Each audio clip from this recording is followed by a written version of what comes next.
Hey guys, Scott from Aristocob.com here. And Seth from The Shrinking Pastor. And .com. And together, the three of us, and Jay, we are Mark Woodman's Breakfast Club. Good to see you. And you. Good morning. Good morning. How are you? I'm well. Do we need to explain that at the beginning of every episode? That when we say the three of us, we mean one, two, three.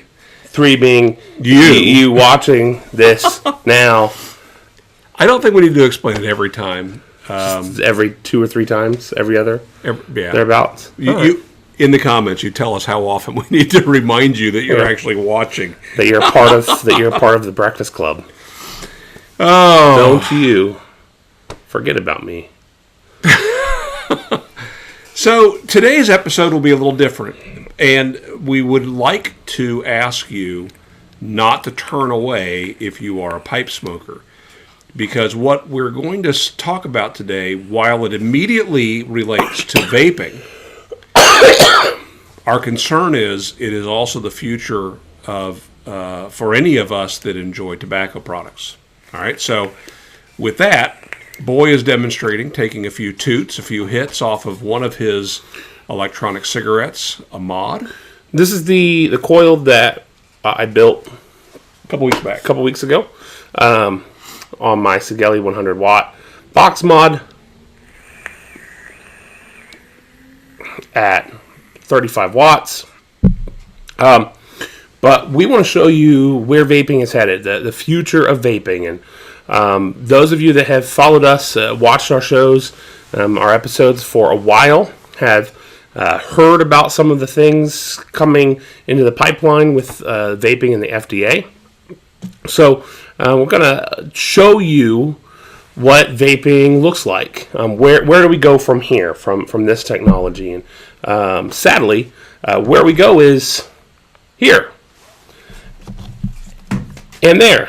Convenience store. And here's why. And if any of you watch other vapors, you've seen videos addressing this and why this is the future of vaping. Well, why is this the future of vaping? A couple of reasons. First, because the FDA is soon to be making their stance known on where eCigs fall. But in the meantime, states that are losing their revenue from the vaping industry from their loss of taxes on cigarettes. States have started attacking eCigs either by taxing them or by directly banning them in all but this variety. And wait a second, what's unique about that variety? Well, we'll tell you in a minute. And here, look. Do you see any difference? So here's some things you need to know. This is from CASAS, CASAA.org. It's a vaping advocacy group, and they've got lawyers. If you want to know what's going on in the world of vaping, this is the place to go. Here's just a list as of April 11th of states that are doing things anti-vaping. Here's Minnesota, call to action. Oppose SF 2025 that will enact a 30-cent per milliliter tax on vapor products.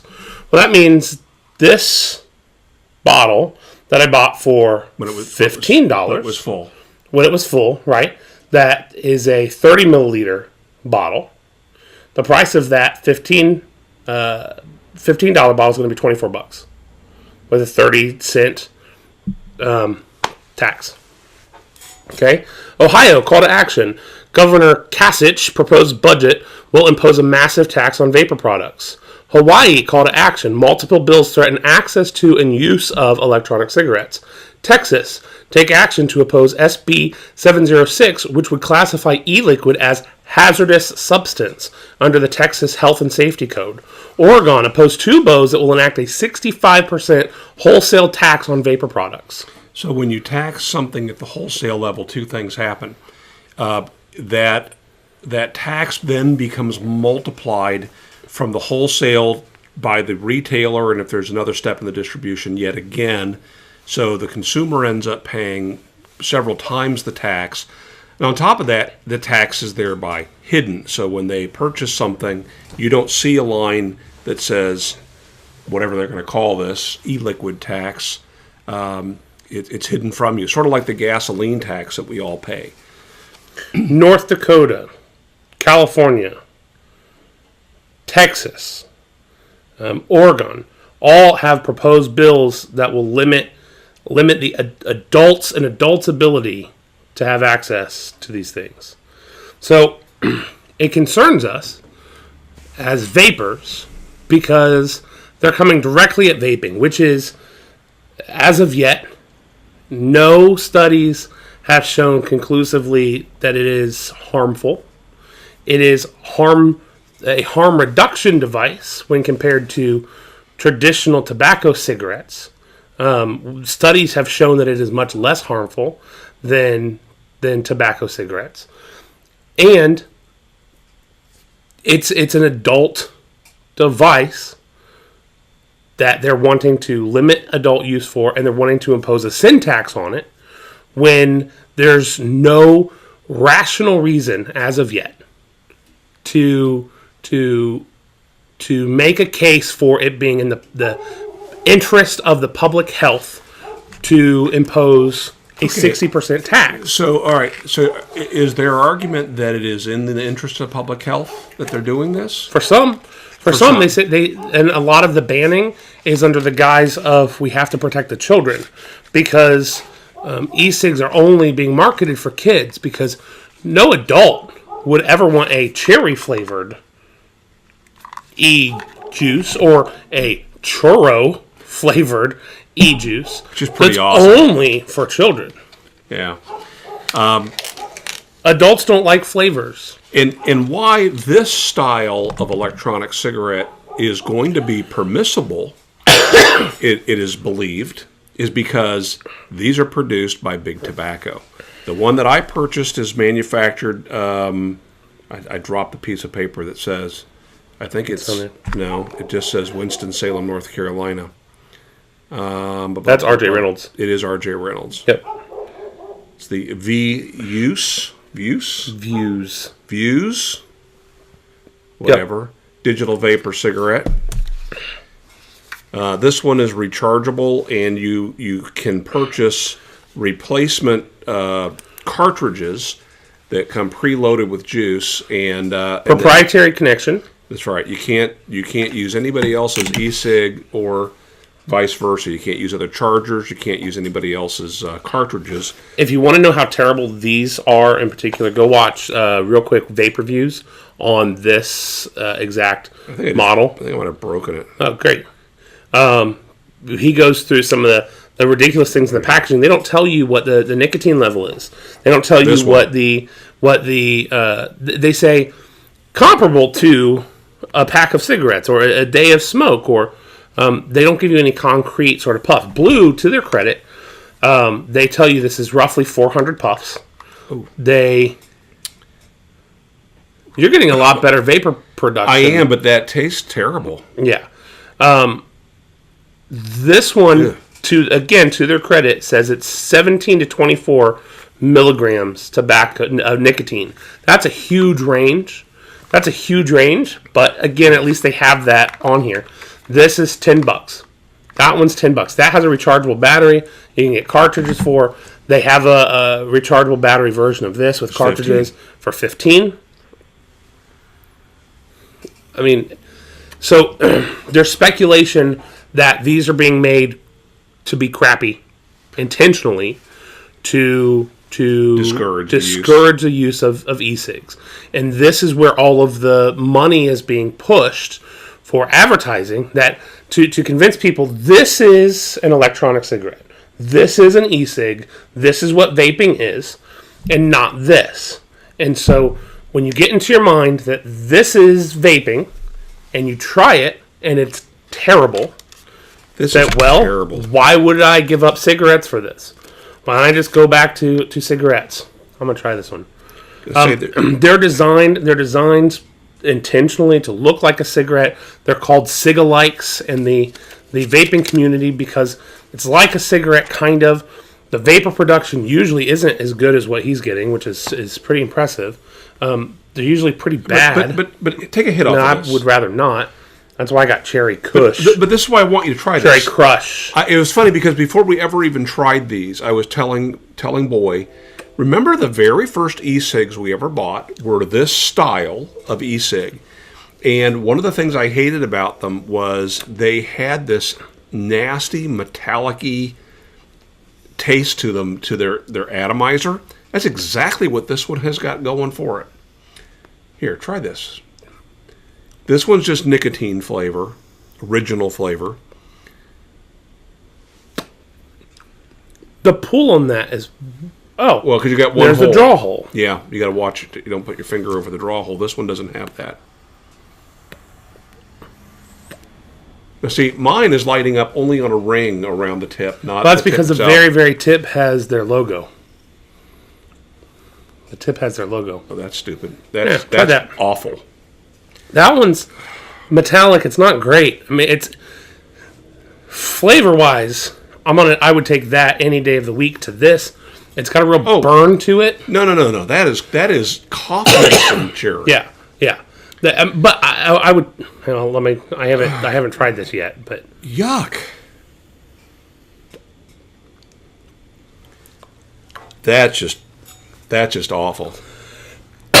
All right, that's going that just back tastes here. exactly like burning. That's gross. This tastes like if you took a piece of cardboard, lit the end, and puffed the smoke that came out of it.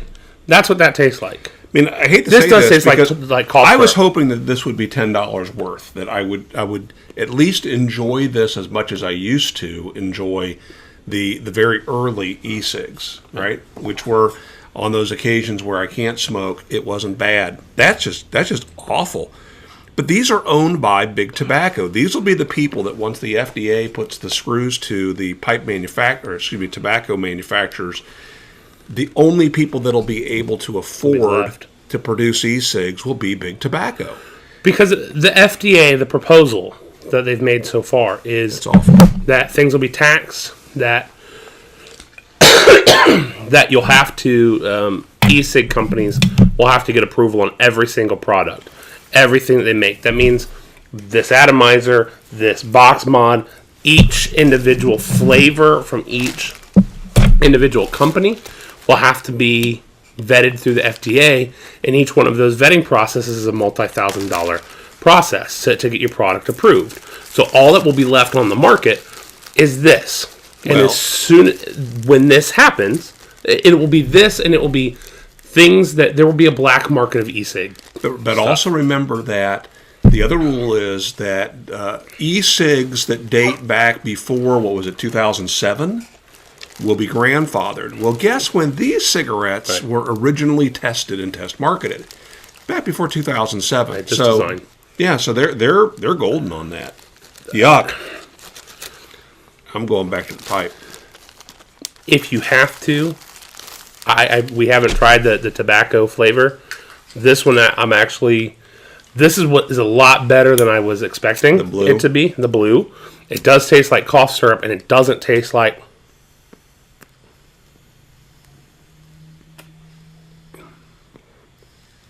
It's not a real pleasant flavor. It's not anything like churro. You should see if you could be their spokesmodel. It's nothing like the flavor that you get from a real e-cig, a mod, something with a tank. It's nothing like that. It kind of is metallic. It does remind me a lot of the very first e-cigs which we had, which was exactly this design with the rechargeable battery and everything. That was 6 years ago that we had those models, and there's a reason that we've moved away from this technology, because this technology is garbage compared to what's available. And a lot of people that try to quit smoking start with this. They realize this really isn't all that great compared to smoking, and they don't have someone there that's a guru to tell them, hey, look, try something like this. Not this is more advanced, but something better. With my father-in-law, he said that he really wanted to quit smoking and hadn't been successful. And I asked him one day, I said, have you ever tried eCigs? And he said, yeah, I've tried them. They just don't work. They're not appealing to me at all. Well, he spent a fortune on one at a mall and so, kiosk, right? What did you buy? And yeah, it was something. It was a kit like this that had a battery and a charger and cartridges. I mean, it was essentially this, but the mall version, the really, even really expensive, huge markup, really expensive version of this. And it convinced him in his own mind, they're garbage. eCigs just aren't for me. They're not going to work. Well, I convinced him to just try one of my setups, and he was blown away because it's miles away different. The vapor production you get out of one of these is not anything like the smoke that you get from a cigarette, the smoke that you get from a pipe. This is comparable. This is not even close, and so it doesn't feel like you're smoking a cigarette. It doesn't taste like you're smoking a cigarette. It's kind of weird to say this, but smoke from a cigar, smoke from a pipe, has a bit of a viscosity to it, right? It's got some substance. It's got a body. A body. Thank you. That's very good. Yeah. That vapor just doesn't have. Now, when you're producing vapor at the level that these are producing, it's a little closer. But that thing, forget the vapor. That was awful. Yeah. I would never, ever use that. No. Hey, we were talking about having a competition. Would someone like to win that thing I was sucking on a second ago? Well, and one of the problems with this is the nicotine level is too high. For you? If someone were using this to get off of smoking cigarettes, it's probably right in the ballpark. If you're smoking a pack a day, it's probably in the ballpark, but you only get 400 puffs. So, for me, yeah, this is way too high. I'm vaping 6 milligrams. Granted, at higher wattages, it becomes more potent, but this is somewhere between 17 and 24, which, again, is a huge window. So why does this matter to pipe smokers? Well, that exact same law that everyone was saying, deeming, what would they call that? Deeming. Well, okay. That same deeming absolutely affects all tobacco product. Tobacco products. A few years ago, if you didn't watch the video, and I highly recommend you go back about a year ago and watch our video talking about the deeming and the FDA and what they're doing. Congress passed a law a few years ago that gave the FDA the right to deem something a tobacco product. They can say, this is a tobacco, and this is a tobacco, and this corncob pipe that does not contain tobacco is a tobacco. This is now a tobacco. This iPhone, it's a tobacco, and what it does is when they deem that, as long as no one tells them no, no, you're crazy, then it becomes a tobacco product, and then with that, they now have full authority to regulate it. This is regulations on top of what's happening at the state and local levels. That list that I read you had nothing to do with the FDA. The FDA hasn't made their final ruling yet on how bad they're going to screw us with eCigs and with tobacco. And so in that deeming regulation, they said eCigs are tobacco, e-liquid is a tobacco, mods and everything associated with it is tobacco, and any item used in the consumption of a tobacco is also tobacco. Is also Pipes, a tobacco product. Tampers. Who knows? Pouches. Right? They said rolling papers. They said the pouches wouldn't be. Roach clips. Anything that is used during the consumption of the tobacco is tobacco. So your hookah is tobacco. Your pipe is tobacco. And it's subject to these new regulations. Whatever the FDA decides. So I think that what we're trying to say, get educated and get vocal. Okay?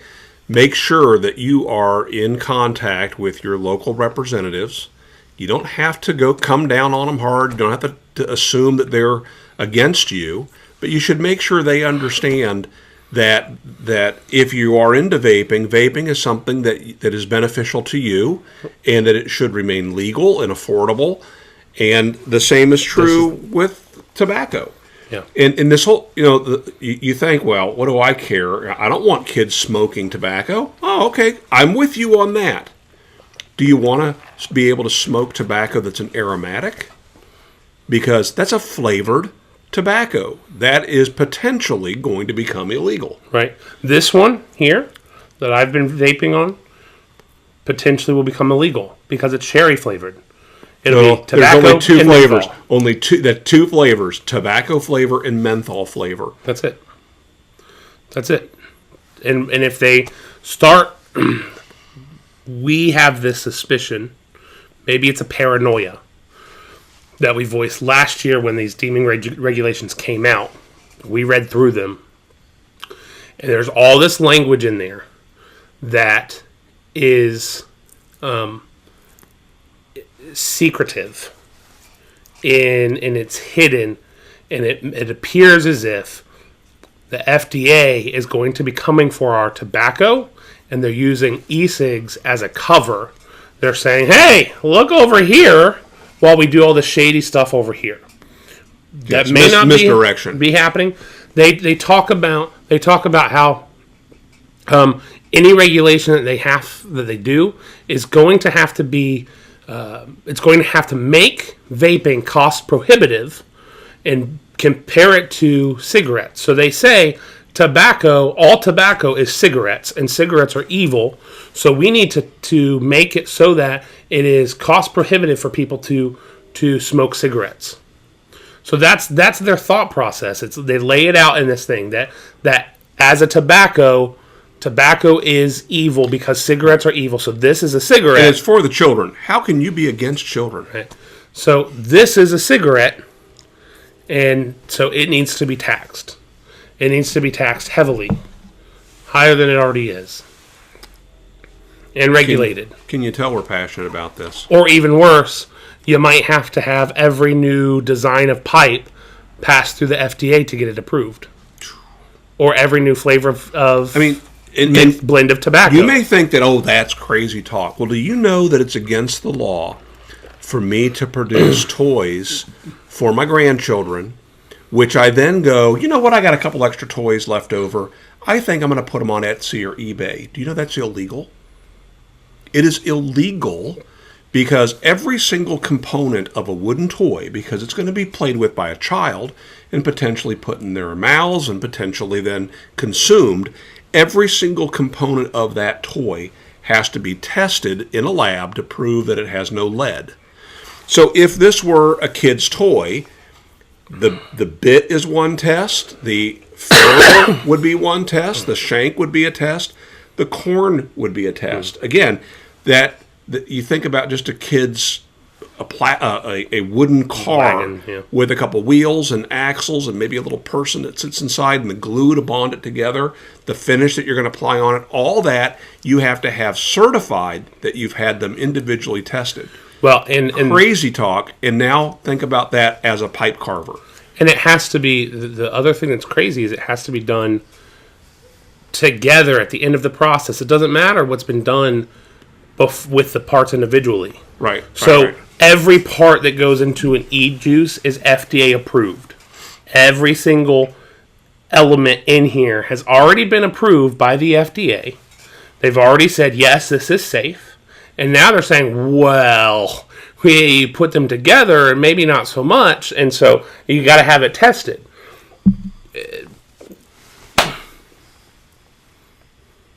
I'm out of words. All right, we're going to put some information in the doobly-doo. Please don't just click away. Take a look at that.